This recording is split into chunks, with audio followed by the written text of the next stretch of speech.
Abataka aba ntibashobora ngo umurimo gwo kutimba efeza ngo gubiyendwa babisaho okumara obwire buringwa ngu mbwenu kuba bakingaho obutakora kibaretera embera yayeyongyera kubagumira. Omukazi ayafirirwa omushaija nyine omwana wanje nawe nakora omufeeza of course ahabw'okuba hati nyowe tinyine wokundeberera hati omwana owu nyine niwe arikugira hata niwe arikuza kurya kuronda yokuturagire tuta okuturabeho.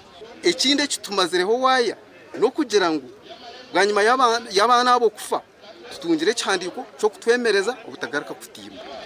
Hati turi aho turusitaka nituteekateeka okutunga abashoma bingi ahabw'okuba abantu biineho kwiha sente. Abataka nibongera bashobora ngu eminyito erikusingayo bwingi nibo barikwejumbira omu kutimba efeeza ahabw'ibura ry'emirimo ngu kandi abaingi tibarafuna enamugisha gw'okuza omu mashomero ahabw'esente z'efeeza.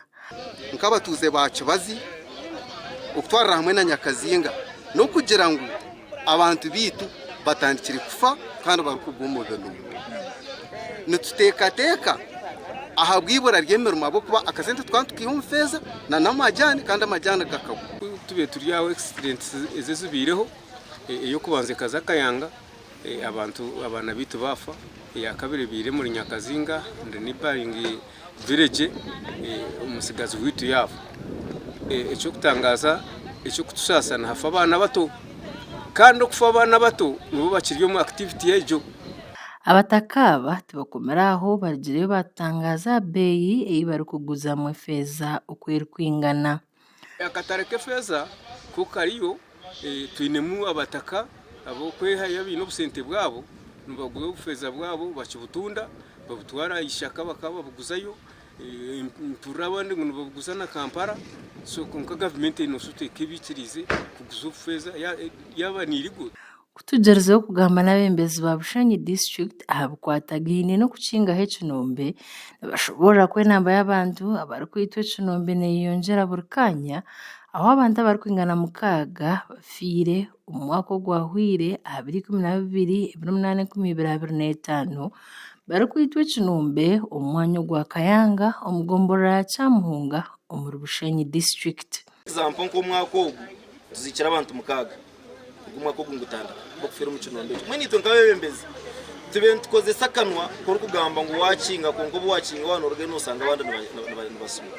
Hariho bari kama bayecumuro kirungi bakaba bari 4 5 hatagireho ogu ayamwa weya ngo abamwene bafa mumeraho mwihayo bode muzika ngo abarwire yafa and life goes on. Abebembezi aba bagarukire barabura abataka boona ngu weena orakwatwe natimba efeeza atiine ekihandiko kyona ekirikumwikiriza naija kubitebya omu mbuga z'amateeka. Arikutimba efeeza ntangu tifeeza yonka arikuextractinga ekyobugiiga omu itaka akire kuba aine license kuruga omu gavumenti. Hati nk'omwebembezi orya kandi owa gavumenti abantu abari Kibazi nka 90% actually nyo nkahandikira artisanal miners na residents. Artisanal miners naba abantu ababulijo abokuza omu feeza bakatimba. Gashakwa Olivia Nasasira abwatari West omuri Bushenyi.